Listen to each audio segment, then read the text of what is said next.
What's going on, guys? I'm back at the Real Bodybuilding Podcast with episode number 90, and I'm here with Mr. Patrick Tuor, who also goes by Big Pat. Yeah, How are used you? to. How are I'm good. How are you, man? I'm good. Thanks for having me, man. It's been a long time. I think like Yes. 5 years. No, not that long, has it?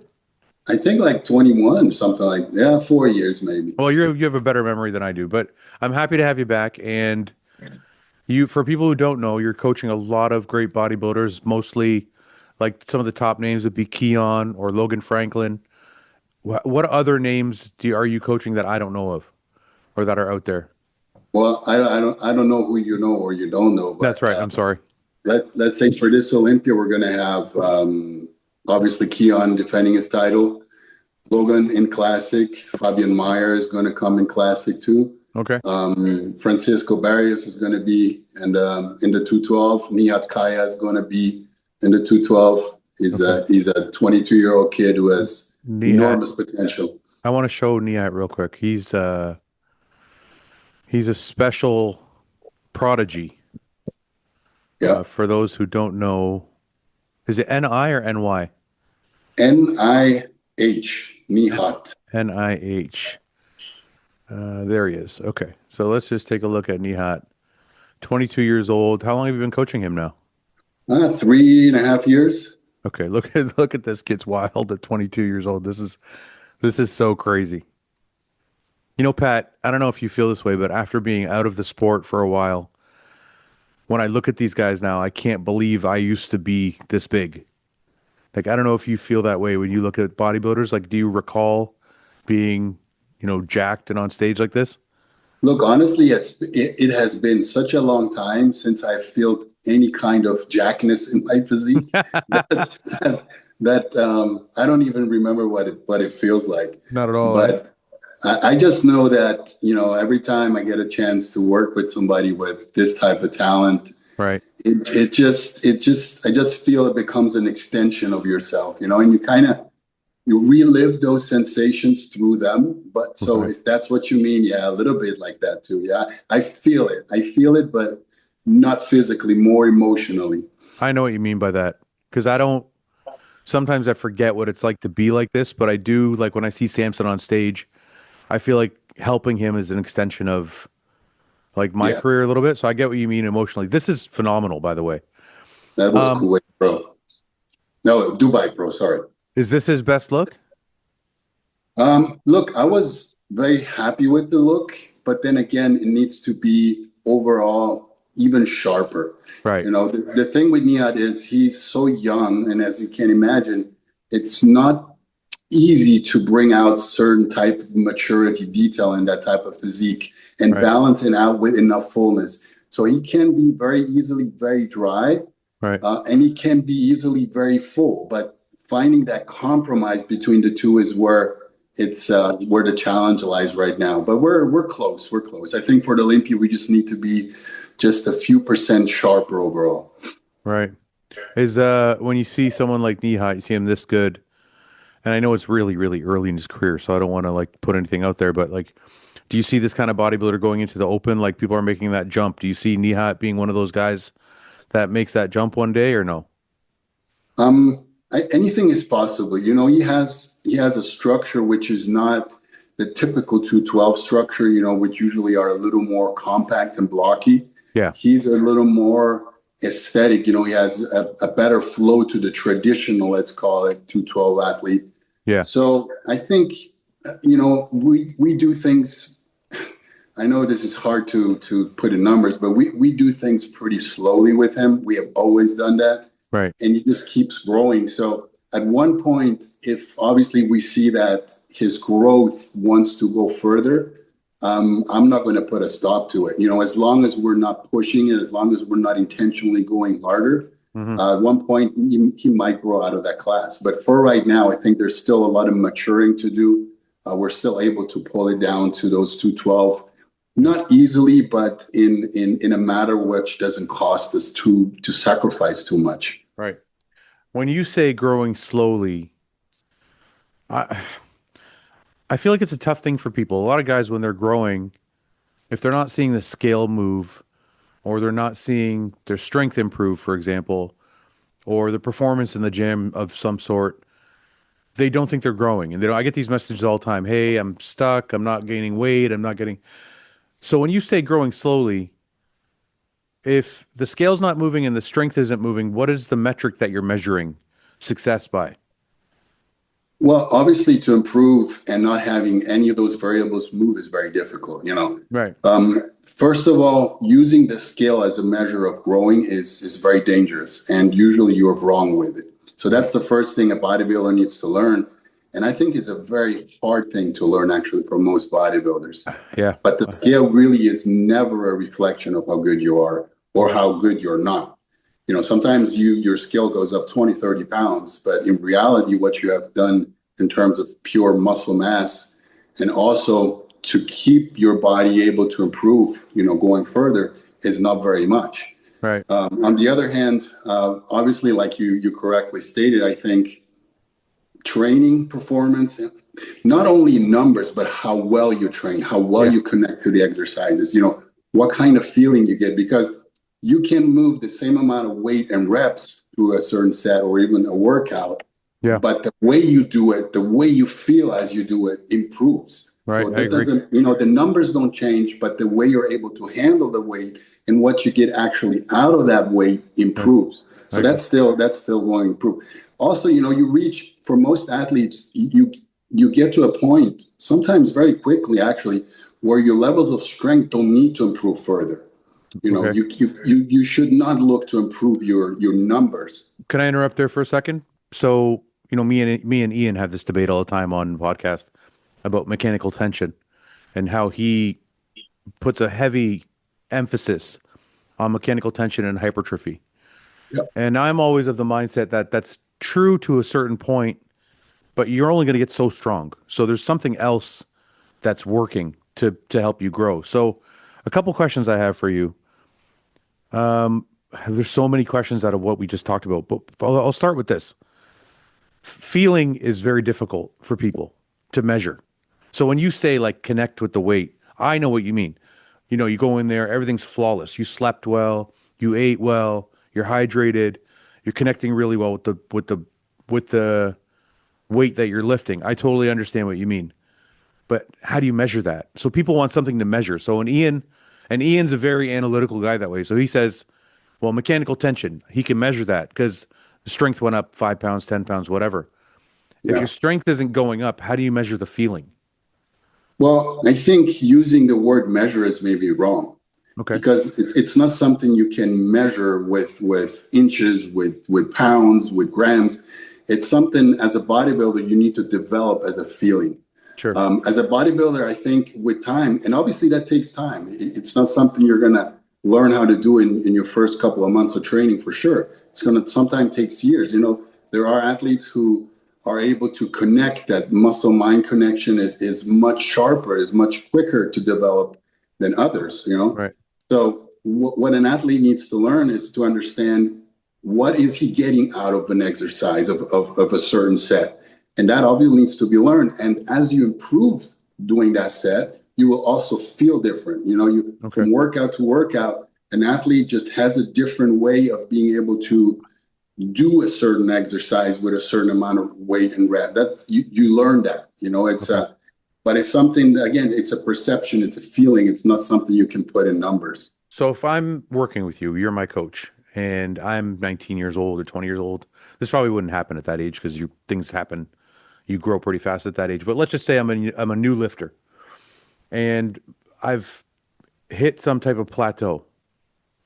What do you tell me? What is the thing that Patrick does if I hit a plateau? What's the first thing you look to? And then where are the stages from there that you change? Or do you not change anything if I hit a plateau? What's going on, guys? To take you away from the podcast for 1 minute to show you this awesome deal. If you go to hostile.com, I'll take you there now. There's a final sales section here that's awesome, and you can check it out. There's a lot of cool stuff in there. But if you go to supplements and pre-workout, this is our Hostility V2. It is a power-packed pre-workout. It is like a 27 or 28 gram scoop, and it packs with all of the best performance ingredients that you need. If you click on that, you can go through and see the nutrition facts for yourself. But I like blue raspberry. Click on that, put it in your cart. Once it's in your cart, then you go here, brandware. You go to tops and tees, scroll down to the Shield Classic tee. Once you have that, large, gray, add to cart. And from there, you're going to go lifting gear. Once you put lifting gear, you're going to go padded lifting straps or figure eight straps. I like padded lifting straps, Samson Dauda. Add those to cart. Once I have all these in my cart, I'm going to click terms, check out. And once you get here, the discount code here is RBPV2. Click that in, apply, and you get the t-shirt and the lifting straps for free. And now you have the best pre-workout on the market also. Check it out, guys. Awesome deal. Not going to last long. Hostile.com. Thanks, guys, for watching and to support. Well, first of all, again, this might sound simple and stupid, but it's perfectly normal to hit plateaus. We're not machines. We can't improve constantly all the time. So it's just a matter of how fast are you reaching that plateau. So it's actually very simple. You need to analyze those circumstances that created that plateau. How much have you been doing in terms of work, frequency, and everything until you got there? Right. And then you analyze that situation, and then you decide what your body needs. Most of the time, it's you need to cut back on the amount of work that you do and on the frequency. You need to let your body recover again. Right. And that can be a week, that can be 2 weeks, that can be 2 months. It just depends how quickly and how intensively you got there. Then it depends on the type of volume you used. If you're somebody who got there and you reach a plateau by doing 30 sets, working sets, and the first thing I'm saying is, okay, let's cut back to 15 and give recovery a little more importance. And then obviously, usually you get back into moving those weights easier. Right. But reaching a plateau, I mean, most of the guys I train, and I've trained guys from an early age on, within 3-4 years at the most, you reach a level of strength, which afterwards it's almost impossible to make pure strength gains unless you really work on the lower rep scheme and more like a powerlifting type of training, which is good some periods of time if you really want to emphasize, gaining strength.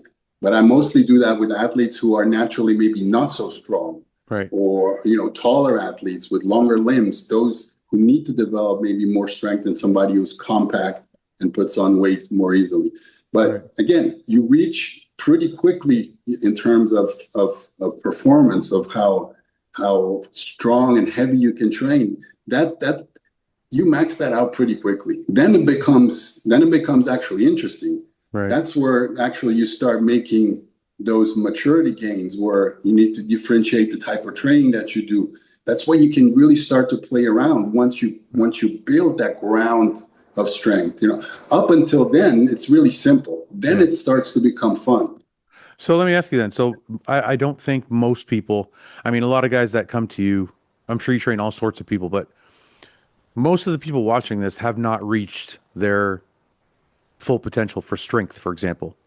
Yeah. So if someone comes to you like that, is that the first thing you point to? Like, obviously you're going to get their diet right and everything, but like, is that how you're measuring it? You're like, okay, let's just get this guy's training up to perfect before we can start messing around with other things. So, and the reason I ask that is because, like, the reason I'm stuck on this plateau thing is because a lot of guys message me about it, and most people after like a month, if they don't see the scale move, and I know you said scale's a bad thing, which I want to go back to, but if they don't see any numbers improve, they start, okay, maybe I need to increase more drugs. Maybe I need to, you know what I mean? They start playing around with those things. So for you, you're saying if you get one of these people that is not far advanced where they've reached that plateau, you're holding back on everything except for that. You're pointing to that as the first measure of success, I guess. Training, you mean, the power? Yeah. Obviously, you grow because you become better in the gym. Your performance improves. Otherwise, it's very difficult to grow. But again, that is not measured only in numbers. That is measured also in how well you do. So to those guys who tell you this, I would also say, look, don't worry about the way you're moving, but focus on doing it better. So maybe we start to integrate a rep scheme that is slower. So instead, you move the same amount of weight, but instead of doing a regular 2 eccentric rep, start slowing it down. Let's do a 4. Let's do a 5 second. Let's try to make that weight harder for you to lift. And also, this is going to give it a different signal to your body. You're going to start to learn how to handle a weight differently. It's also, some neurological pathways that change, that cause your body to adapt again to, even though you're moving the same amount of weight, to a different type of stress. So you need to start incorporating all those things. But most of the time, it's really about scaling back a little bit, doing a little less frequency, a little less volume, and then build it back up. But again, also when you build it back up, you don't go from, going from 15 to 6 sets and then going back to 15. Once you reach those 6, then go back to 8, then go back to 10, then go back to 12. Do it over time. So again, your body has time to adjust and to improve. Right. Make those phases a little longer. When is it time to look at drugs? When do you say to an athlete, like, okay, let's check your drugs, let's increase your drugs, let's change your drugs? When do you point to that? Like, I know, because a lot of coaches they have a set pattern they use, and then they don't want to change that. But guys who don't have coaches, that's like kind of almost the first thing they look to. Yeah. So for you, when is that something you say, okay, we need to change this or that, or increase this or that?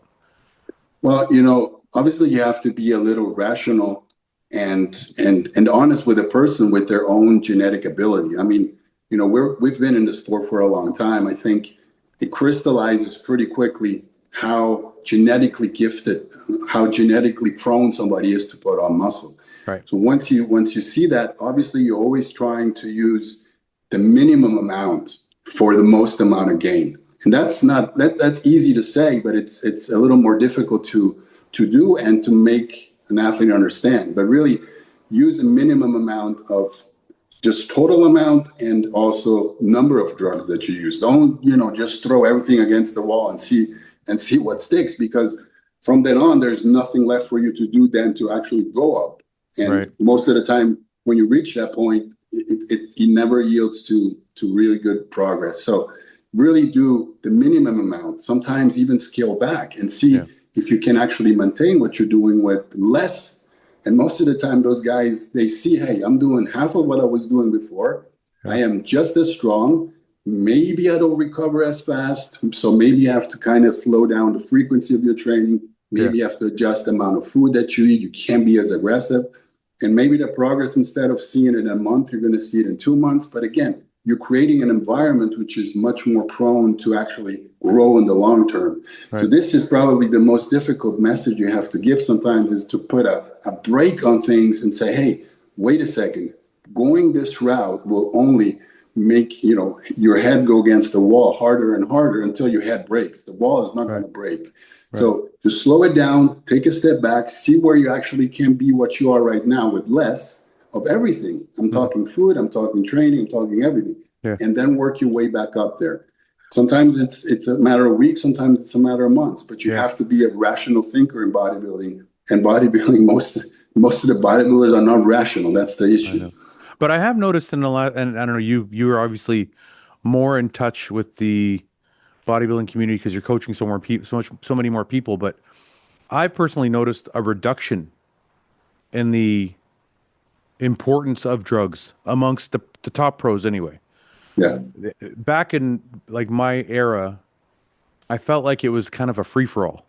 Like everybody was trying everything and they were doing max amounts. And I feel like this generation of bodybuilder, or this era of bodybuilder, is a little more health conscious. They don't seem to be using as much. A lot of them, and I don't know if they're lying to me, seem to be proud of the fact that they're using less and getting more. So I don't know if you've noticed that with the guys you coach and in that circle, but I think I've noticed that in this era. I don't know. What do you think? I see the same thing, to be honest with you, Fouad. Look, I think the mistakes we made, and I'm a little bit even before your era, I was competing. I think finally a lot of the mistakes that we made back then are starting to pay for the new generation, because people like me or many other coaches actually coach, and they made that mistake. So we're passing on to athletes, maybe athletes who are very well known, and they also keep spreading the word. They also realize. So the school is different. The school when I was a professional bodybuilder, was if you weren't doing certain things, you were a pussy. Yeah, You're, that's just yeah, like, yeah. I remember I mean, that. I remember talking to top level pros back then and even coaches. It was compared to now, it was crazy. I I mean, know, crazy what we were doing I or know. what we thought was necessary, which it Right, actually is not. right. It's But that being said, there's still people doing it today. There's still no, people, yeah. I but mean, less. yeah. We live in a crazy. We're in a crazy sport where everybody wants to try everything, and I just think, I remember drug protocols for my preps that were like 14 or 15 drugs deep. And that carried on for a long time. And I've only noticed recently in the last 5 years, maybe, where people are like, I don't need this. I don't know why I'm using it. I don't know why it's in my stack. And all of a sudden, the drug protocols are like 6, 5. And I'm like, and these guys are still making great progress. So I guess it's just nice to see the change over the course of Yeah, the year. yeah. Yeah. You know what I mean? Because I also think that, like you said before, all the other variables are being improved. We Right. are approaching training smarter. We are approaching nutrition smarter. So everything has improved, Right. which leads to you also needing actually, if your training is on point, you're right with the amount of volume, you're right with the amount of stimulus. You don't need that many drugs. Right. All you need is maybe a little more patient, again, a little more objectivity, and let your genetics do what they're supposed to do, and don't try to, do more than what your body's actually supposed to genetically be able to do. But that leads me to the question because a lot of people say the eras before this one were better. So what do you think about that?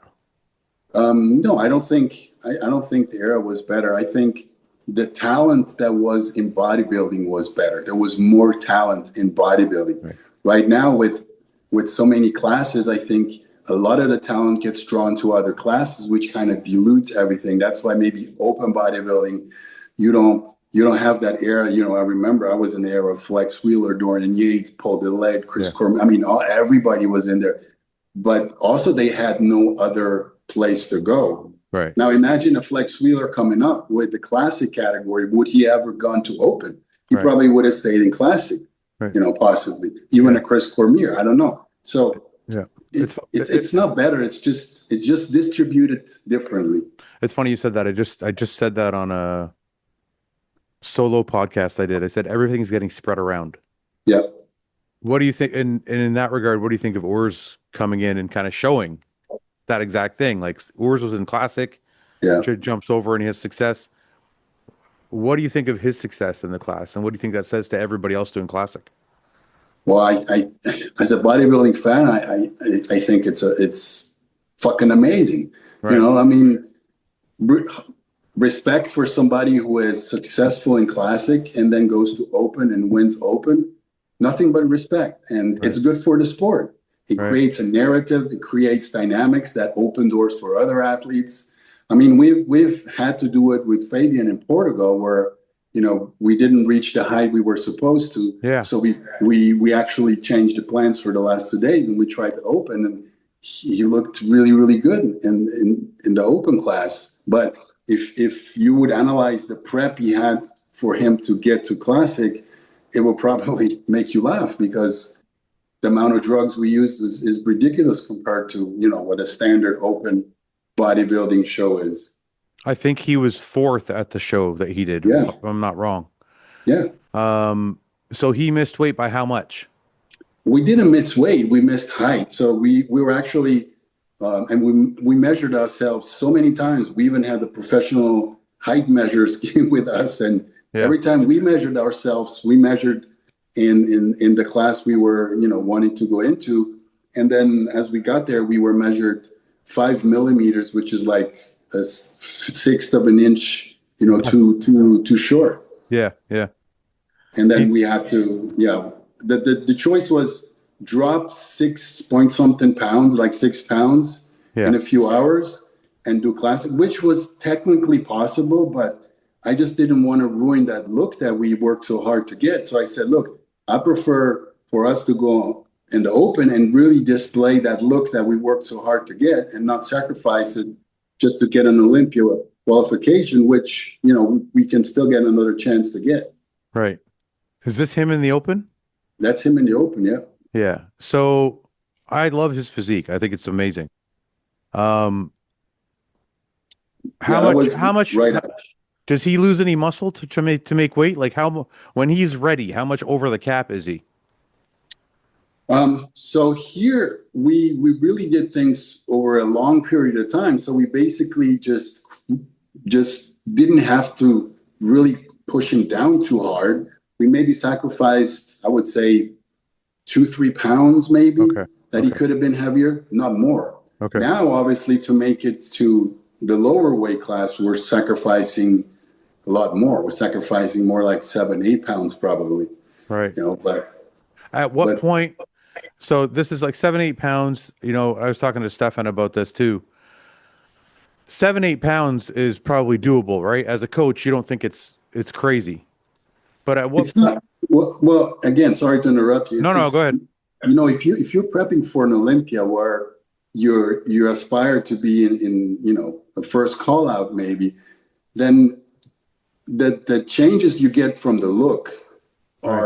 are really really big. There's a big difference between looking good and looking first call out Mr. Olympia. That's what most people just can't put a number to. It's difficult to understand. You can always look good, but Right. to get that perfect look between that balance between hardness, sharpness, pop, holding that pop through, an hour and a half prejudging, those are things that you can do with a body that is perfectly tuned. If you Right. do it on a body that had to go through so much to get there, Right. it's very difficult to achieve. Okay. So you can still look good, but there's a difference between looking good and looking top five Olympia. Do you think he can be top five Olympia? I definitely think you can, yeah.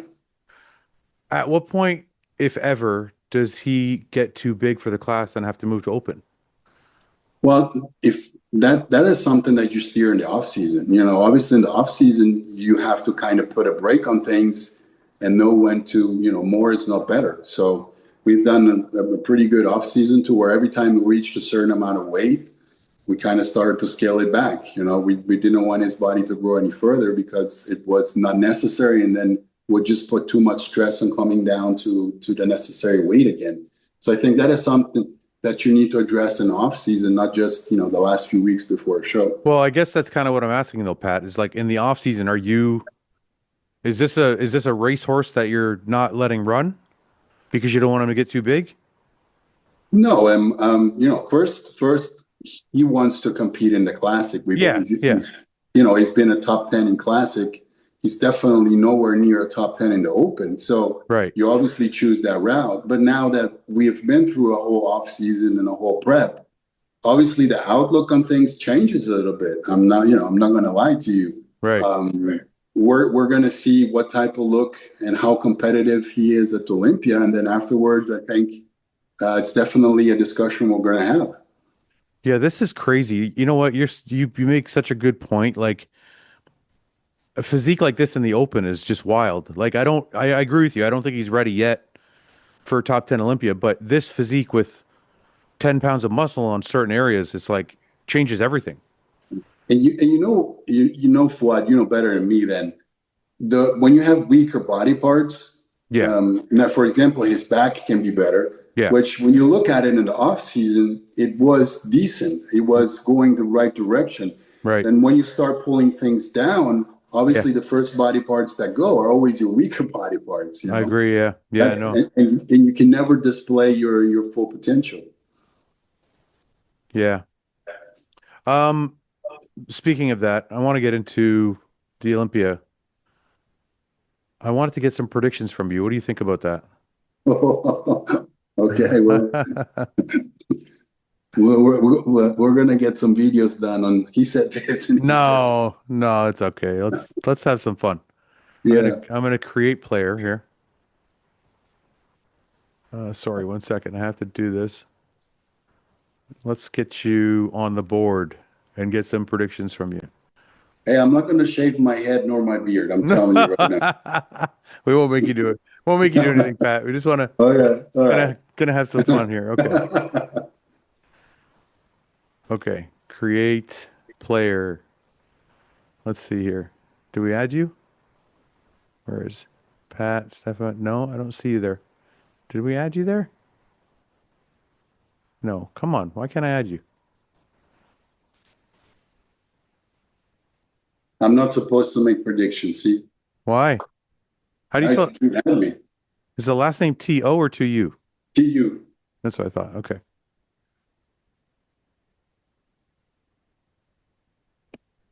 Oh, there you are. Okay. Add to. Okay. Add player. All right. You should be at the bottom now. Right there. Okay. No, not there. Where'd you go? Jesus. There you are. Okay. Okay. Ready? All right.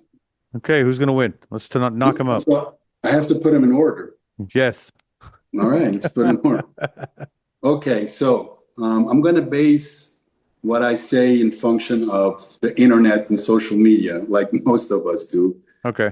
So what I've seen out of Samson lately, and I'm just gonna guess, but you know better than me if it's true. But he's not playing the weight game anymore. No. He realized that he needed to get away from that and really bring his physique down some pounds and dial it in more. And what I'm seeing looks extremely impressive. Isn't it crazy? Yeah, it looks extremely impressive. He's going to have a bitter midsection. He's going to have more detail, and he's still going to be big enough. And his X-frame and everything is going to be so much prettier. So I want to. if that's happening, Yeah. then I don't see Derek beating him. I want to ask you though, what do you say to the people that say he's too small? No, there's no way. He can lose 20 pounds and not be too small. No way. Again, you have to see one thing. When you see Samson alone, Yeah. you may get that impression. You may get that he's a little more, how you say, edgy, maybe? Yeah. But he's 6'1", right? When he stands next to a 5'7" guy, he's still going to be enough. If he's in the 270s, 280, between there, he's still carrying enough. And I am 100% sure that midsection is going to come down even more, which is going to accentuate those proportions. Yeah. And with the extra detail, which we've rarely seen on his physique. And also, I think judges will appreciate him taking that effort, bringing a different look. Judges have been telling him this for 2 or 3 years now. So if he actually does that, I know how they think that it's going to be appreciated. It's going to be taken in consideration. And again, next to the other guys, there's no way he's going to look small. All right. So we're putting Samson in the box? Yeah, Samson is going to win it. Okay. Who's second? Derek Lunsford is going to be second. You think Derek can beat Nick? Yes. Okay. Who's third? Nick Walker. Okay. What did you think of Pittsburgh? Did you think Derek was the rightful winner in Pittsburgh? Look, I'm judging things from a live stream. Of course. Okay? Yeah. Yeah. So you have to take everything with a grain of salt, because I hate when people make statements seen on a live stream, because in person it's always a different story. 100% agree. So from the live stream, honestly, it could have gone either way. Yeah. There were some things, some bells and some whistles on Nick, and there were some others on Derek. It really comes down to what type of music you prefer the best. Sure. One was hard rock and the other one was classical. Both played to perfection, Right. especially the hard rock. Right. I think Derek wasn't at his absolute best like he was at Arnold. That impression that I got from the live stream. It's true. But then again, structure, he is just superior to Nick, just structurally, which in bodybuilding is so important. Yeah. And then I don't think that Nick was superior enough in enough areas to take him away from the winning position. Does that make sense? It makes sense. I did commentary for the show, so I was sitting right behind the judges. I felt like the only two poses I gave to Derek, and I know this is going to be crazy for somebody, because a lot of people think Derek has the best back, but the only two poses I gave to Derek were the front poses. Mhm. Sitting there and looking at Nick, his back shots are phenomenal. Like Derek has a better back and maybe he has better stripped out glutes, but Nick has better arms, shoulders, hamstrings, calves. Yeah, It's just a more complete back shot. yeah, So front lat spread, front double bicep, I gave to Derek. Everything else I gave to Nick. They were so close though. I know things like skin texture, presentation. I know a lot of those things kind of tilt the scales. So they were very, very close. And I can see something like, some judges don't love the fact that Nick's really veiny. Or, they like the fact that Derek's got perfect skin texture and stuff like that. So I feel like it was so close that those were the things that tipped the scale yeah, more so than the actual physique. And I don't think there's anything Nick can do about that. That's the problem. I think yeah, he's got to be so big that those things don't matter anymore. yeah. Well, I think we all know the biggest down point on Nick is just his midsection, Yes. the width. And again, you're standing next to Derek Lunsford, and when he does a front double with a vacuum, has basically no waist. Yes. That is, there are certain things that are just more important than others. Certain things that just resonate harder, louder in your brain, Yeah. even though they should be put on the same Yeah, no, I scale. agree. Yeah. It just impacts you different. So when he comes out and you see that midsection, that the glass is half empty Yeah, already, yeah. and, Yeah. and Derek's glass is half full. There's the same amount of water in there, but the Right. perception is just different, and it's difficult for him to overcome that Yeah. perception pose Yeah. by pose. Even though, like you said, he did, but Right. it's still bodybuilding. It's still structure is important, and as long as Derek is not fully off, really like where you Yeah. say, then Nick just has to bring something absolutely Yeah. crazy to make up for that. But I think he learned that. I think he learned that. The thing is, I think Nick learned in Pittsburgh that if it's close, they're going to give it to the guy that's prettier, right? Yeah, And I think he learned that he's got to be so disgustingly big that the pretty doesn't matter anymore. I think he's doing that. Like judging by like the way his social media posts look anyway, he just looks like he's entered a different stratosphere of growth, of size. yeah. So, Yeah. I mean, we're nitpicking again. yeah. Those are all exceptional bodybuilders, but at the end of the day, bodybuilding is a subjective sport. You can be as analytical and as you want, but at the end of the day, your gut is still telling you what you see. Right. You can't be mathematical in analyzing a physique because there's always this perception, this feeling that you get out of an athlete, which is part of bodybuilding judging. So at the end of the day, we can go through pose for pose, and like you say, you have Nick winning every pose, but that doesn't take in consideration everything that happens between the poses, from the Right. moment you step on stage, the way you chew your gum on stage. That for example, that really got to me. Seeing him chew his gum on stage, for me, that's already a no perception. You know what I Well, mean? it's funny you said that because a lot of people, you go off and stand off to the side. One of the very first things I learned as a bodybuilder was it doesn't matter if you're standing in the middle of the stage or if you're standing off to the side waiting. Always be Yeah, like, keep everything tense, keep everything ready because the judges could be looking, they might look over at you just to see what you're doing. And so Nick was standing over to the side, yeah, kind of just relaxed, kind of just like letting it all hang out. And yeah. it didn't look great, right? And I think Nick knew that. I think people told him that afterwards. So I think those things are all going to be different. But do you think, and I know you put Derek in front of Nick, and that's fine. I'm not trying to change your mind. I'm just curious. Do you think Nick can enter a level of size that is so big that it can change people's minds as far as like whether Derek is pretty or not? Like, is it just so much that it's too overwhelming? Well, knowing Nick and having seen what he has done until today, I would never say no to whatever Nick is able to do Right. because the guy has done so much with what he has Yeah. that I'm not saying no, it's not possible. Right. Right. But if you say, look, a level of size that can't be matched, I'm telling you what there is no way somebody can put on that type of size and not also compromise the midsection more. You just don't grow Oh, I shoulders, see. arms, legs. Everything is going to grow, You think so? And yeah, it's just you can't. I'm You curious. can't. Curious. Let's see. I didn't. The only reason I didn't.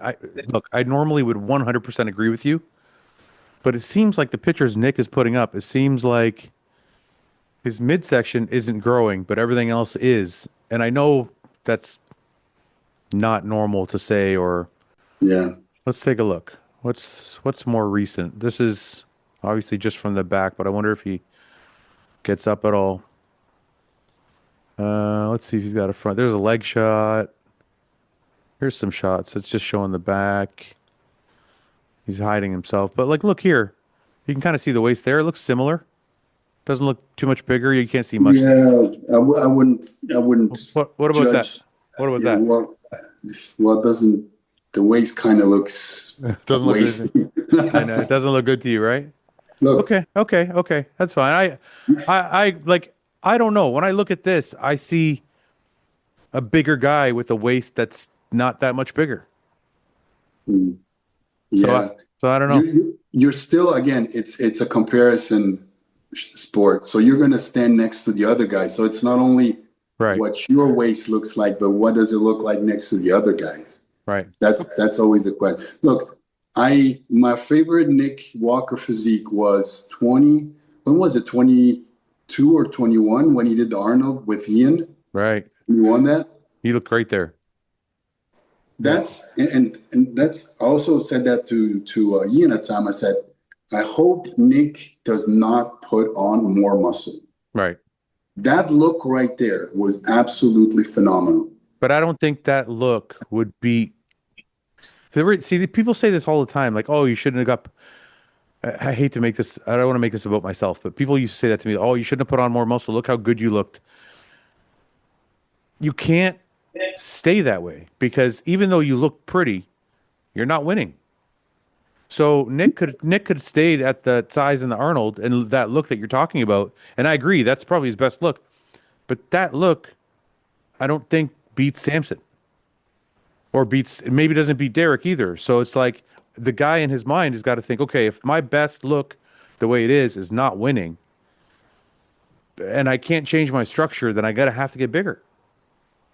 Yeah, I mean, I understand, but now we're speculating. But take that look at Arnold. Try Yeah. to remember that. I watched it a lot of times because Yeah. Ian was there. Yeah. Put that look there and put that next to the Pittsburgh look against himself.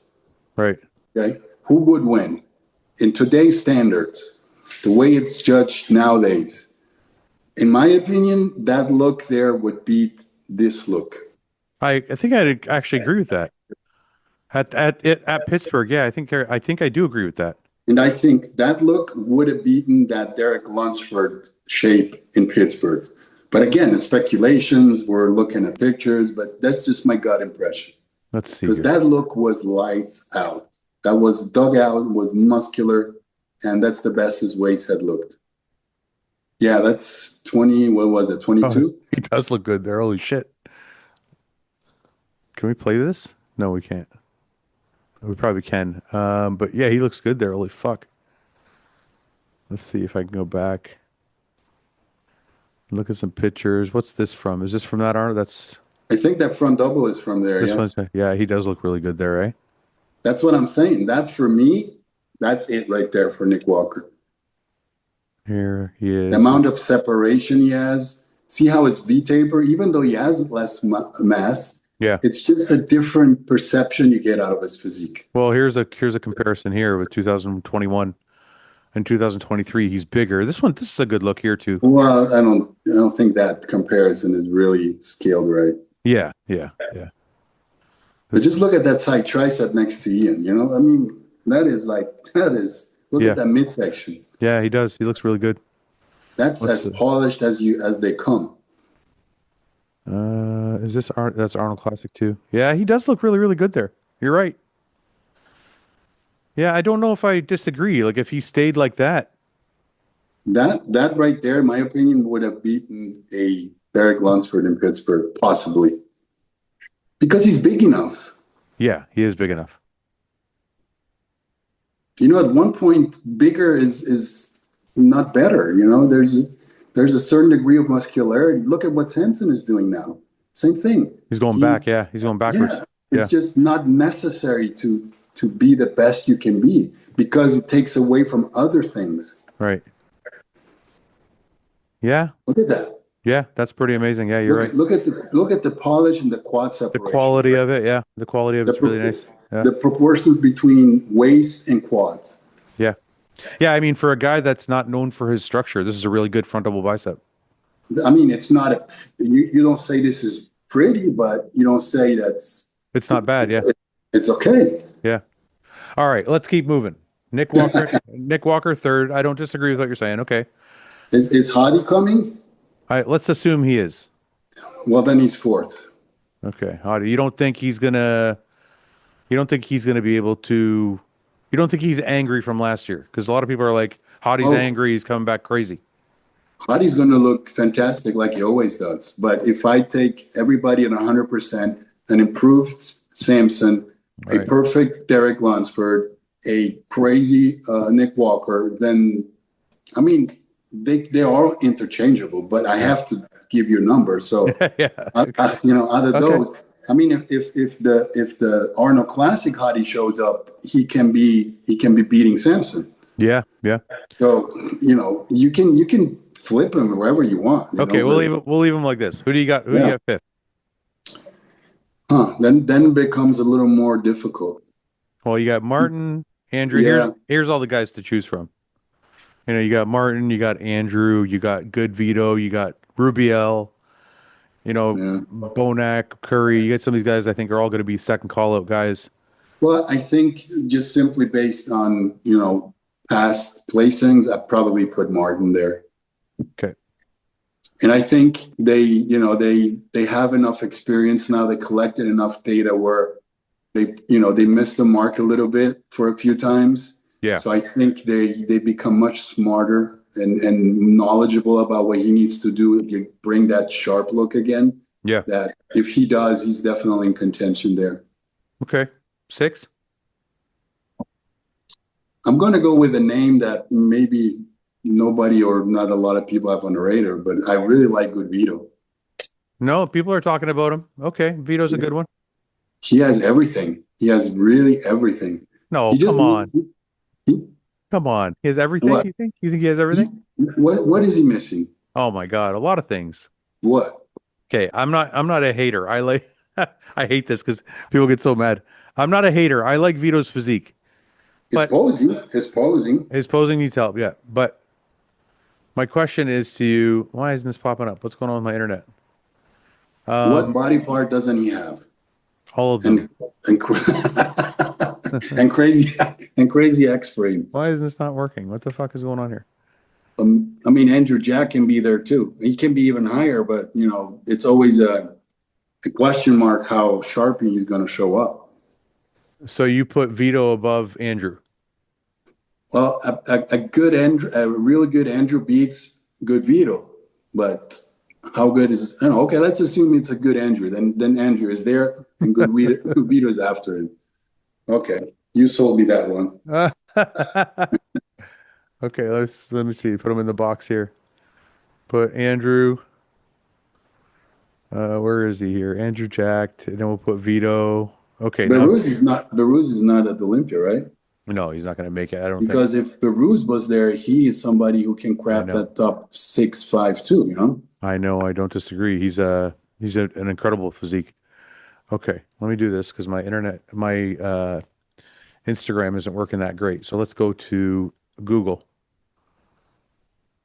Okay, Vito.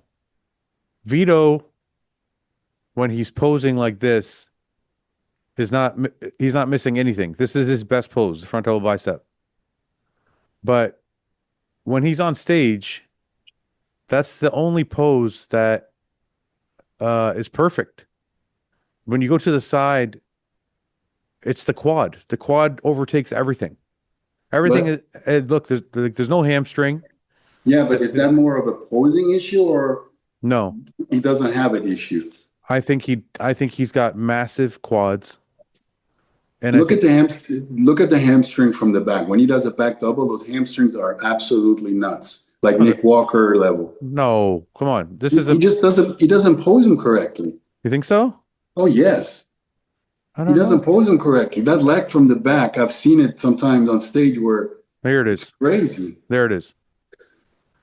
It's separated, but it's He not just look at the size of the quad. yeah. Yeah, the quad are overpowering. You're correct in that one. But I mean, the guy can get peeled. He has shown this. He hasn't been out of shape the last shows he done, and he has a lot of bells and whistles to him. That front double is takes you a long ways. He's And a good midsection for that size too. he's got a lot of bells and whistles. I think that's the best way you could possibly put it. Yeah, When he's doing this front double bicep, you're that's like, pretty crazy. yeah, you're like, wow, this is lights out. This is first call out, right? Yeah, yeah, But I think that's where it kind of ends. Because when you do the side chest, then all you see is, the quad is overly pronounced, and when you yeah. turn I'm when you I'm I'm still convinced it's a lot of things can be fixed with posing. really And I don't know why they don't do it actually. isn't that crazy? When you see that sometimes, is it frustrating when you see a Oh guy man. when you see a guy who's an amazing physique, but they don't present it well, and it hurts them dramatically. But a lot of guys are like that. I see it with my athletes, man. I spend so much time screenshotting, changing with, arrows and do this, do that. And then then they get on stage and then they do it again. How many posing sessions I've done with guys, our posing session, changing everything. And then the moment you get on stage, it's like tabula rasa again and nothing. It's like, it's frustrating. I don't Frustrating. know why. I'm sure these guys get this kind of feedback. Like I'm sure someone like Vito has talked to a judge or to his coach or even heard it on a podcast. Yeah. This guy's got an like I've said it, and not that he's heard me, but I'm sure other people said it at somewhere where he's heard it. This guy's got an amazing physique, but he's doing himself a disservice Yeah. by presenting it poorly. Absolutely. Why wouldn't you hire a posing coach or somebody like one of the things I saw with Urs when Urs stepped on stage that I was so impressed about was his presentation was flawless. And it kind of made the other guys look, I don't want to say amateurish, but it looked like they were shuffling around a little bit. Like, whether you shuffle your feet or the way you move your hands or like it almost was like Ur's transitions and everything were so polished and everybody else was like not in the same realm. So I wonder why open guys don't take that extra time. Laziness. It's 100% laziness, and Yeah. just just my physique is good. I look good. I'm fine. But You know. if somebody said to you, Pat, like take Vito, for example, if somebody said to Vito, hey, you're seventh, right? Let's say you're right, but you can be as high as fifth if you learn how to pose. Isn't that like It should. you know? It should, but I assure you, it doesn't. Yeah, that's crazy to I me. mean, I've Because that's literally sent death threats to my athletes. I swear to you, Fouad. yeah, Sometimes I said, I'm going to jump in the phone, come on the other end, and I'm going to rip your head off and shit down your throat. I swear. It's like, I can't believe how some athletes do not know how to display their physique. yeah. You know? Do And then you? there's others who actually exploit it to an extreme where they become what they're not. I've seen that where a guy like looks his body parts are worse than what he's presenting, but he Yeah. presents it so well that it's beautiful. It just hits you in those angles where everything just pops at you, and he Yeah, never shows you in a position where he yeah, doesn't look good. There's right. a lot. Yeah. I mean, imagine now the guys who have the goods and they learn to do that. And I just do not understand. You take somebody like Logan. Yeah, Logan Logan poses every day, and I'm not shitting you, at least an hour and a half to 2 hours. He sends me video on video on video in the garage, in the living room, going to transition, holding the poses like 30 seconds. yeah, The guy holds a side tricep, most classic pose with his abs fully in for 30 seconds. yeah. I mean, and he poses it. He moves in a way where every muscle is always showing something. Right. it's mind blowing. I I mean, the want guy to is I want to ask you perfectionist. I want to ask you about classic because me and Ian have this debate on Ian is. Ian's very analytical about everything. And I'm more emotional about everything. So we have this classic debate where I feel like classic should be more subjective and he feels like classic should be more objective. And what I mean by that is when we watched the Arnold Classic this year where Mike beat Logan, I don't want to say I felt like Logan beat Mike because Mike looks so good, but I felt like Logan had more of a classic physique, whatever the fuck that means. I can't, how you said before you can just look and something gives you an emotion, you see it. That's kind of what I mean when I'm saying classic. Sir, you see it, you look at a certain physique and you just go, wow, Yeah, right? yeah.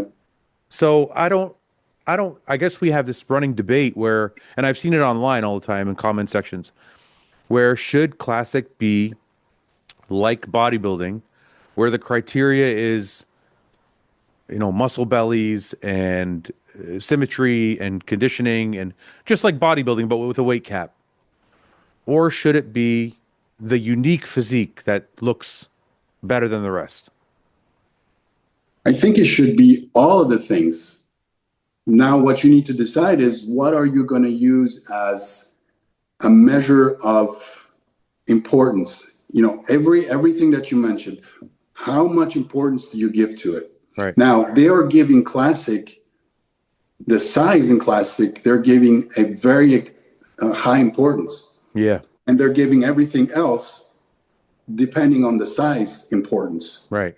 I think that's where the biggest mistake is made. And I hope with time they kind of turn around from that. Because But I why was the class born to start with? right. To give athletes a platform, athletes that don't want to believe or don't want to do a certain type of bodybuilding, they have a platform there. And also for fans, I think most of the bodybuilding fans are more attracted to classic than open bodybuilding. Obviously, open bodybuilding is still the king and will remain the king. Right. But that's for hardcore fans. I think, those fans in between and those fans who are not really bodybuilding minded fans, they go to classic.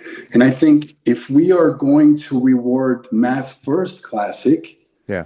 it's in the long term, we're going to get away from what actually made us get into that class But what do you So say? But what do you say? So I agree. I understand what you're saying. But what do you say to somebody who says, well, Mike won because Mike's got a more complete physique? And the reason I say that is, say, Logan from the front maybe is incredible. Maybe his quads are a little bigger than his upper body. Hamstrings don't necessarily match with the quads. Back doesn't necessarily match with the chest. Like you can pick it apart, right? yeah. Mike's physique is a little bit harder to pick apart. It's very complete all around, but somehow I still see Logan as more classic. How do Well, you how do you explain that? And if we're talking about criteria, how do you give somebody like Logan a win if he's missing body parts? yeah. Well, what I want to say also is not because you're the most classical guy, automatically should win. Like you shouldn't win if you're the bigger guy. Right. So it goes both ways. Now Right. at the Arnold Classic, I think Logan was missing especially a lot of width and muscularity through the back. That's where the biggest difference was made. Yes. I think honestly from the front, just the flow, the taller, I think he could hold his own with Mike, even though Mike has maybe a wider X frame. Right. But Logan, especially the polish, made up for that, in my opinion. I could see that. Yeah. Now, from the back, it was a different story. I think Mike's V shape was just on another level. His I mean, back, that his, back, yeah, his back is really dense. the back has muscle on muscle. Plus, his lat inserts can go right into his ass. I mean, Yeah, yeah, I know it's that's crazy. Yeah. that's like Kai Green type of shit. I know. I know. That's next level. Yeah. And his posing is absolutely perfect. So in that situation, I think Mike's completeness in terms of front, side, back Yeah. overtook Logan's polished classic look. I can live with that for the rest of my life. No problem. Sure. Now, Logan needs to bring up, which he has, that back double. So that back double standing next to a Mike Sommerfeld doesn't need to get punched in the, you know, in the nuts so hard. Right. If he can reduce that, then it's game on. Okay. Sure. Sure. Because everything else, especially considering the polish, because I know Mike is in crazy good condition, perfect condition. Yeah. But he is never going to bring, just genetically, he's never going to bring that next level extra polish that Logan does. I agree with that. So let me ask you this as a coach. When you are assessing this, and you're assessing at the highest level, because we're talking Olympia win, right? So like you got an athlete that hasn't been in the top 5, I don't believe, in Classic yet. Never. But it has a lot of fans and could potentially get there, right? Yeah. Where do you start when you say, dude, you need a bigger back? We need to bring your back up so you can get in that top 5. Where do you start? Is that a training thing?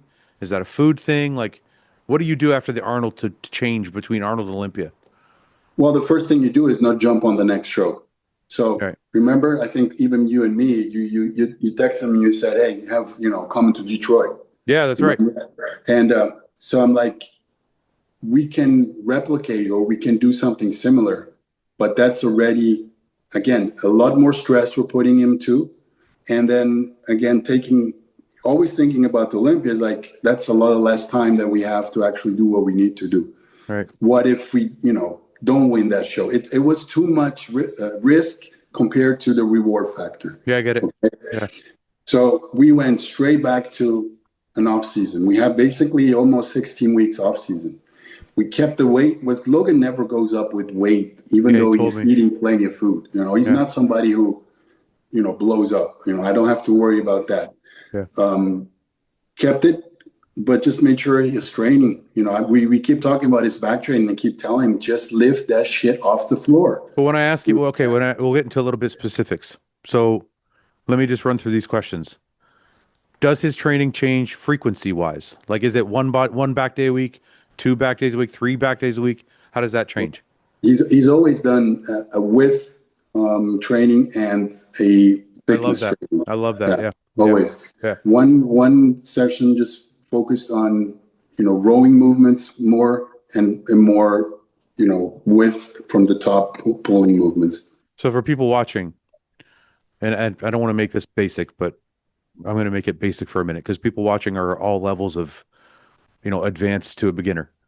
When you say width and just rowing, what are we talking about? Are you old school? You have them doing like barbell rows in the rack, T-bar rows off the ground, deadlifts. Is he doing all of that? Yeah, I mean, he didn't do all of that, but that's all of that I told him to do. Okay. Logan has a very unique style of training to where he's very connected to the rep, to the exercise he needs to feel. Right. Now that is good because that really creates those deep separations and that type of physique that he has. But he's leaving out a lot of aggression, a lot of just heavy shit. Just grip it and rip it. Yeah. Yeah. The cleaner you are, the more connected you are, the less resistance you create, the less actually weight you lift. So what I've been trying to tell him for months now, and he's getting better. He's improved to where don't be so technical. Just move that weight from A to B and make sure it's heavier. Do those barbell rows, do those dumbbell rows, do those T-bar rows, and he has been doing much more of it. And his back looks much better. His back has definitely improved. Yeah. It's crazy to hear you say that for somebody listening that's just starting out, for example, because there's so many people on the internet now espousing these crazy techniques and you got to be this complicated and that complicated. And you have a guy who is complicated, I had him on the podcast. You could tell when he talks, his mind is connected to the weight. Yeah. It's crazy to hear you say, hey, just be a little sloppy. Go back to basics and lift weight and that's at the highest level. You know what I mean?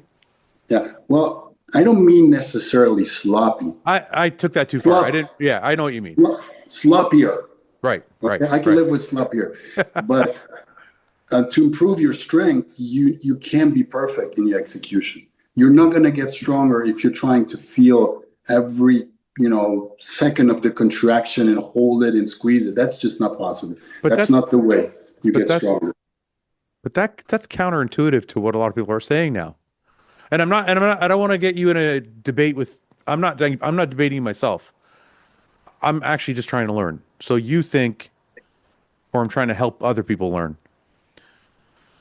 So you think this kind of some of the new era training that's like really slow, methodical, feeling the rep A to B, you think that might be distracting a bit from the fullness and size somebody could be putting on. 100%. I'm not even questioning that. That is certain. You Okay. need you It's like these guys want to start playing basketball by shooting three-pointers. That's exactly the same thing. Right. You need to start under the basket, get the form right, and put and then slowly go out. Right. You can't start your career by shooting three-pointers and hope you're going to learn something. There, Why do you think that? Why do you think that you got to just, and I don't want to say sloppy. I don't want to use sloppy because you're not saying to have bad form, but you're saying to lose the connection a little bit and just worry about lifting the weight. Obviously, you need to build your connection, Yes. okay? But building your connection cannot be solely based on feeling at that point of your development. First, you need to start learning to move those weights and improve those weights. And once that starts happening, or as it starts happening, you at the same time you improve the connection. But it's something that goes hand in hand. Mm, You, if you ask me, you prefer somebody strong, sloppy, but real strong, or somebody precise and not who doesn't have a lot of strength? I'll take the sloppy, strong guy all the time because I know right. he's building something for sure. So you're almost taking Logan back to square one when it comes to his back only. But Yeah, on stuff like his chest and quads and things like that, he's fine to do his style. But that his back alone, because he needs so much mass, you're changing it and you're going back to basics. yeah, absolutely. I see. And what the other things with the other exercises and muscle parts is just using more weight, just going down with the rep range a little bit. He's always used to being more of a 12 to 15 rep range guy. Yeah. And I'm just asking to be more of an 8 to 10 rep guy. Just come down a little bit, increase the resistance. So instead of doing those, 275 incline, do the 315 incline and do a little more of that. I love it. So I love it. it's, Okay. but you need to find a compromise. There's nothing is right, nothing is wrong. It's always in the middle. Yeah. You can't be only sloppy and you can't be only perfect. You need to learn both of them and then put them together. No, but you know what I love about this nuance is nowadays people, like you said, are the opposite of what you're saying. They're in one camp or the other. Oh, I train this way or I train that way. And they don't know how to blend the two. And I think this is really awesome for people to hear because they're taking a guy at the very top of the sport and you're saying, hey, because your back is not as good as it needs to be, it should be different training than say your quads that are amazing. Yeah. And I don't Look, go ahead. there's two reasons why these people do that, or why it's become so popular. Tribal, yeah. Reason number one, the top level athletes nowadays, they have been more technical. They Yes. gotten to a point to where they have their strength, and when you look at their training, they are very technical. You look at Nick Walker, Yeah. look at Martin Fitzwater, you look at Labrada. They are very, very connected, but because they have built a certain base that they can do it. So Right. young guys see that. Point number one. Point number two, lifting heavy weights is not cool for it. It's not cool. Why? It's fucking Well, amazing. What do you mean? yeah, for you and me, but I know you mean. Yeah, nowadays it's not cool. You're right. you're selling a product that is nobody wants to buy. Right. You're selling. It's going to hurt. It's hard. Maybe you're going to puke. You're going to have aches and pains. You're not going to sell that product to anybody who is not Right. crazy in their mind. So that's a much more difficult product to sell. Yeah. And then you come along with these, angles and schnicky mickey, and uh, you can sell that.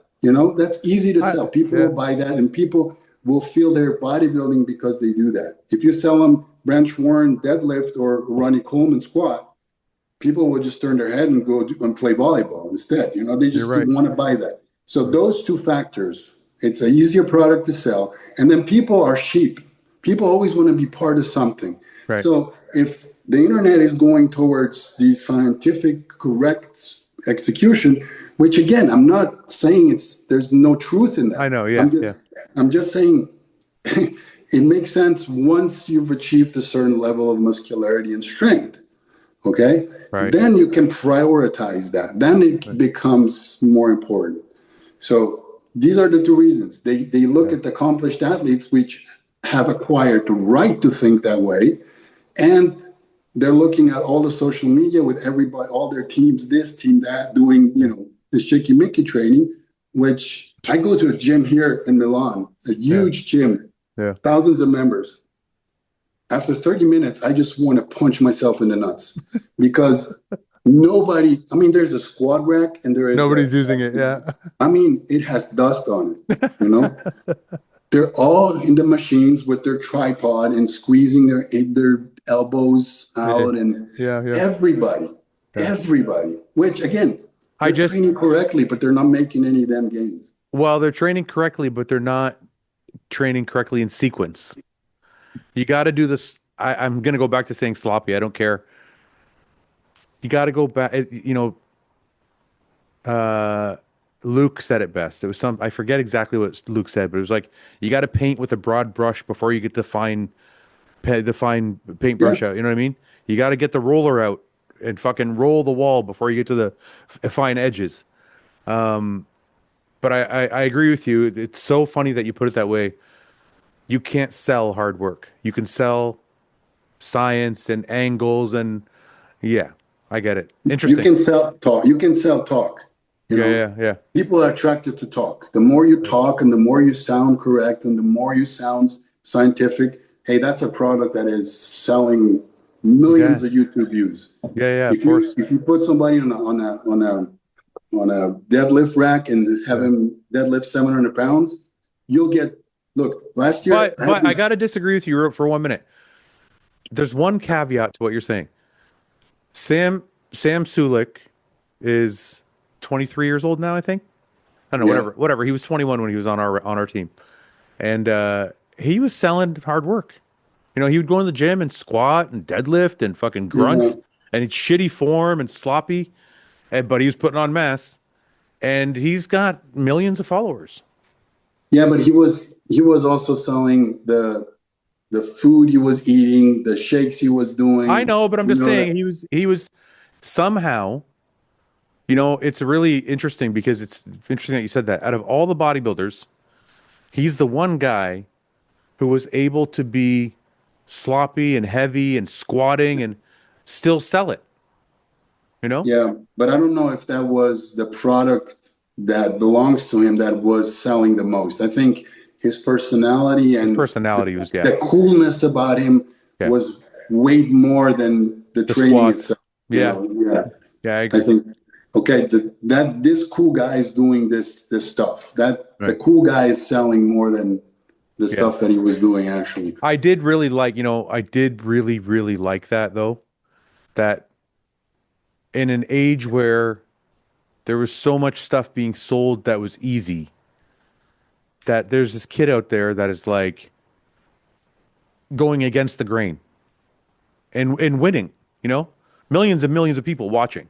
Yeah. And I felt like this is so good. There's a whole generation of 16 to 20-year-olds out there going, oh, I got to squat. I didn't know that. I got to get in the squat rack and I got to get 5 plates on my back. So I think he did, you know, I think he did some good for the sport, I guess. Yeah, 100% agree with you. Okay, let's go back. I don't want to keep you too long. I know we're over an hour here, but okay. Number 8, So we had to put Andrea there. Andrew 6, Vito 7. Who are you putting 8? Okay. Nexzilla. Rubiel. Okay. Then I'm putting Tonya Burton. Oh, okay. Tonio over William and Brandon. Yeah. Okay. I mean, I was in Dubai and I've seen him there, and I did not Did William beat Under, did William beat Tonio in Dubai or no? yeah, yeah. I mean, Okay. William looked great. William looked great, but I just thought Tonio really brought a very good He's package. got a beautiful physique. It's Yeah, great. I mean, there's more balance, more completeness. William, as good as he is, nothing to take away from William. At his age, what he's doing is absolutely amazing. But he just has some structural flaws now, some things that are not balanced like they used to be. Antonio, I think, was just more complete. And I thought his fullness was amazing. His condition was on point. His midsection super tight. So I don't know. Okay. All right. I don't disagree with that. Tonio's phenomenal. Number 9. Um, who we have left out? I We probably have left somebody you important. have all these guys. You got Brandon Curry, you got Akeem, you got Oh, William. worse, definitely going to be in that top 10. Okay. Where are you gonna put him? 9 or 10? Or Let's put sorry, him 10. Let's put 10. him 10 for safety Oh reasons. man, you got Brandon, And William, then put and, put and Brandon in number 9. wait, No, you nine got is nine is Tonio. yeah, he's got number 11 is Brandon. Okay, well then switch Urs with Brandon. Okay. That's good. Look, I mean, I'm playing lottery here because it doesn't I make any sense. I know. All right. 12 through 15. Who do we got? Yeah. You got Akeem left, you got William, you got Brett Wilkin, you got Brett uh Wilkin, and then William we left out, right? yeah, you got Akeem, you got William Bonac, Well, put William Bonac there. You got Jordan Hutchison, you got Regan Grimes, Oh shit, I left Regan out. Sasson. Well, I would put Regan in 10 and push everybody down. Okay. I just don't have everybody on top of my mind. Regan, Brandon Curry, Urs, who's William, William, Brett, Jordan Hutchinson, and Brett Wilkie. and Jordan Hutchison. Okay. And again, I'm apologizing to these guys. I probably messed it up big time. All those guys are potential top 10 candidates. Akeem and Sasson are gonna be so mad at you. Well, I'm just joking. I'm just joking. you gotta leave somebody out. I know, I know. They're all great. Akeem is just always, if he's like 100% on, like on finals, he's on. He can be he's in the top 10. Yeah.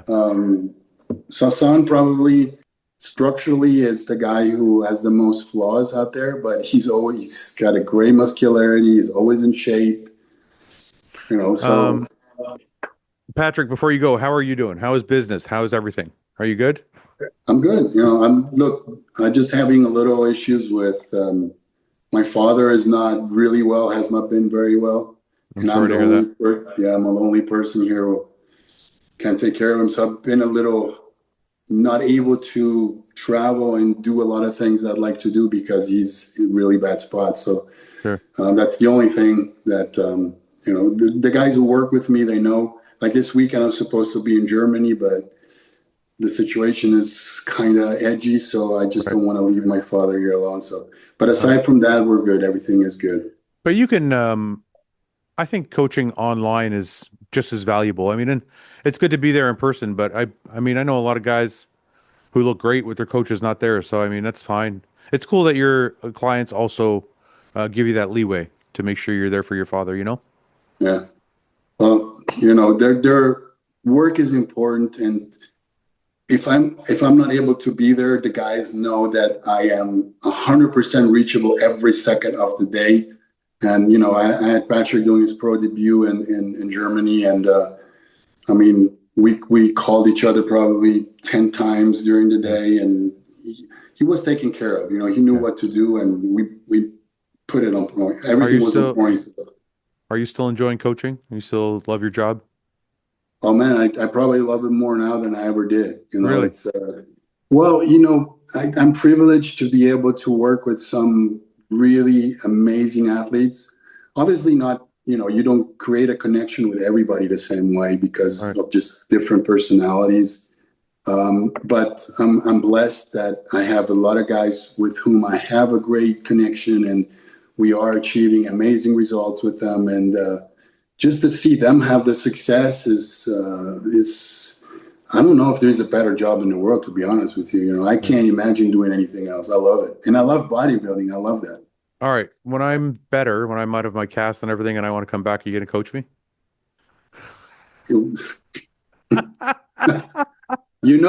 I would. Can I use And barbecue sauce? I gotta use the barbecue. I gotta use barbecue. remember the last message that I sent you, like when we were kind of going back and forth. It was like, if if you think like this, or if you, I can't help you. Or I mean, I remember I was pretty pissed. You were pretty, yeah. You were like, "Fuck you, man." So for people watching, me and Patrick tried to work together for 5 minutes, and and he told me to eat something, and I said I want to have barbecue sauce. He said, "Don't be a pussy," and and that was the end of it. No, it went a little further, but Yeah. the morale of the story was like, man, I'm just. But you're very. To be honest, though, as a coach, and again, I don't want to keep you long, just another 10 minutes. As a coach, though, you're very like my way or the highway. You don't, there's no like, I want to do this or I want to do that. You're like, this is what I want you to do. Just execute it. Well, you're extra. It's a little too extreme, I think, what you say. Okay. I think it's not my way or the highway. It's the best way or the highway. When you ask me about sauces, when you ask me about cheat meals, when you ask me about, I think a coach is there to tell you what is right, Right. and not what is wrong. So when a guy says, "Hey, can I have a burger and fries?" Right. I tell him, I don't give a fuck. I said, I'm going to tell you what you're supposed to eat. Then if you decide Yeah. not to eat it, I'm not there to tell you, oh yeah, have it. It's okay, because it's not okay. Just for the record, I didn't ask for a burger and fries. Just for the record. No, we're joking, but No, I know. I always will tell you what is best for you. So, we're talking about being a professional bodybuilder who wants to go to the Olympia. I feel like everything that you put in your body needs to be conducive to you being better. Now, Right. I'm going to tell you, in my opinion, which, I don't have the absolute truth, Right. but I have 30 years of experience where I can tell you what is better for you. Now, if you decide on some meals not to do it, Right. I always tell guys, tell me that, tell me, look, I'm going to have a cheat meal. I know it. But if you ask me, can I have a cheat meal? I'm not going to say, no, you can't, yes, you can have a cheat meal, because it's not my job to tell you that. My job is to tell you 100% and not 99%. That's just the way I'm structured. Right. Do you take the guys that you coach that I've talked to say that you take and I don't know if you do it on purpose. I don't think you do it on purpose. I think it's more of just your personality, but you seem to take on a mentor role in a way. A lot of guys I've talked to that you coach feel like you are their mentor in a way. Is that something done by design, or is that just your personality? Well, that's a good question, but I don't know. I develop a certain feeling, a certain responsibility. Right. Sometimes bodybuilders are a little forgetting what they're actually doing to their bodies. Sure. We always assume that, everything's fine. We take this, we do this. I'm going to live forever. Nothing's going to happen to me. And I'm just there to make sure they stay grounded and they stay objective and understand what they're doing. We're not playing games. Right. We're not playing basketball, soccer. We're actually putting our body through a lot of shit. And I just want to make sure you are doing everything that you can to make sure you're getting the most out of that. And also, I feel sometimes athletes don't have an understanding of what they're really capable of. Mm-hmm. They know they can be good, but their mind is not there yet. They don't understand how great they can become if they start really doing everything they're supposed to do. Right. That makes sense? It's like, yeah, it does. they feel like they're doing everything. Just because you're doing 6 meals a day, training every day, and taking your drugs and doing consistently, you're still nowhere you need to be here in terms to really make that everything come together in a perfect way. Right. There's so many other things. And that's where I try to, just speak in somebody's conscience and really take that extra step to become a real professional 365, days. I feel that's a responsibility that I have. And sometimes I have to be somebody they dislike. I can't be always the guy there to, Yeah, yeah, I love you, bro. You're the best. Yeah, it's no problem. I'm yeah, not that guy. I yeah. can't be that guy because that would be a disservice to them. And I Agree. need to be the guy to remind them, hey, take somebody like Keon. When we started, I told him, and he has the message that said, you can be the best in the world, but you need to start putting, everything together. Right. And now he has, and now he is in that conversation. And I know he will be the best in the world. Right. But it took him time. It took him, he needed to understand what he's really capable of. But you see that only if you actually do it Yeah. and do Yeah. it constantly for long enough. And Yeah. then you start getting the appetite for more. But to actually start and doing things perfectly, it's not easy. And everybody has a different personality. And I try to understand that and try to get to them, to their sweet spot, to where they understand what they're doing. Same thing with Logan, Yeah. It's Logan funny. is a very disciplined guy. Yeah. It's funny you said that But about Keon, because I had Keon on last week. I think I had Keon on the podcast. His mindset, because I had him on like before, this must be 3 or 4 years ago, it was before you start working with him. Drastically different human being. yeah, Like he's switched on, man. Like everything. He seems like this person, I can say from talking to him, is getting every ounce out of his self. oh, yeah. I mean, a lot of that is not credit to me. That's credit to his girlfriend, Yeah. Mom. No, he She, said that. Yeah. she's really taken him, uplifted him, and made him the man he is Yeah. right now, or helped him become the man. So Yeah. that's credit I don't want to take.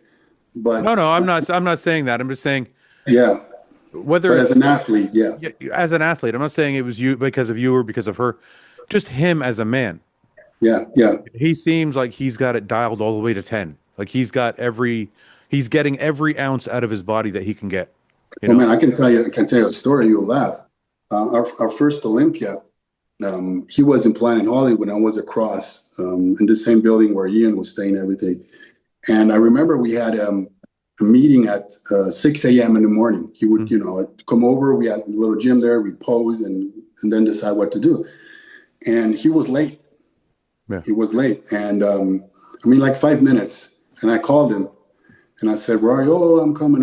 I said, look, if you're not here within 10 minutes, you're going to do this fucking shit by yourself. I'm out of it. I get myself up. I'm Yeah. here at 6 ready to go and you're not here. Right. That's, little things like that. He fucking came and he was there in his slip flops and boxer shorts on. Yeah. Ever since then, Keon has been the most punctual, precise guy ever. Yeah. I mean, his check-ins are every day at the same time, at the same light. I know he's getting his job done also because obviously, Amanda is helping him. But Yeah. there are just points where it either breaks or it makes. Right. But you have to be that person you can't always be, blowing sunshine up somebody's ass. You have to be, as a coach, especially a bodybuilding coach, you have to draw a line and say, hey, this is it, Yeah. decide who you want to become. Right. And it's maybe sometimes little instances that can trigger something in you to happen to make you actually what you can become. Right. Well, Pat, I think we're going to leave it there for now, but there's a whole section on Keon we didn't get into that just kind of came up to me, but we'll do it another time because I don't want to keep you too long and I got some other things to do, but good luck at the Olympia Thank you. with your guys. And I hope your dad gets better and the Thank situation you. gets better. Is there anybody you want to thank? Anybody you want to promote? Anybody you want to any sponsors? I don't know. Any athlete? I don't know. Anything? Well, you know, it may sound, I don't know, silly, but I just want to thank all the athletes I work with Yeah. because I am here today. You know, you were interested in my work because of them. So everybody who has given me an opportunity to and a platform to show my talents, I'm truly grateful to. I don't take it for granted, each and every one of them. And I want to also thank my wife, Sylvia, because behind the scenes, what I go through sometimes at Yeah. shows, only if you're a coach, you know what, you know, how critical and stressful sometimes these things can be. And she's always kept me grounded and, you know, we all men need somebody that they can be baby to, you know, Yeah. be crying to somebody. I have cried in the past, you know, when Yeah. the stress came out and it's crazy what if you love something and at that level when you see it come to fruition, it's such an orgasm. It's such Yeah. a relief. But everything that leads up to that is crazy. You know, Yeah. dealing with all the personalities, dealing with all the issues that come up. You know, no prep is straight. Finding a solution every time. You're always the one trying to find an answer to something.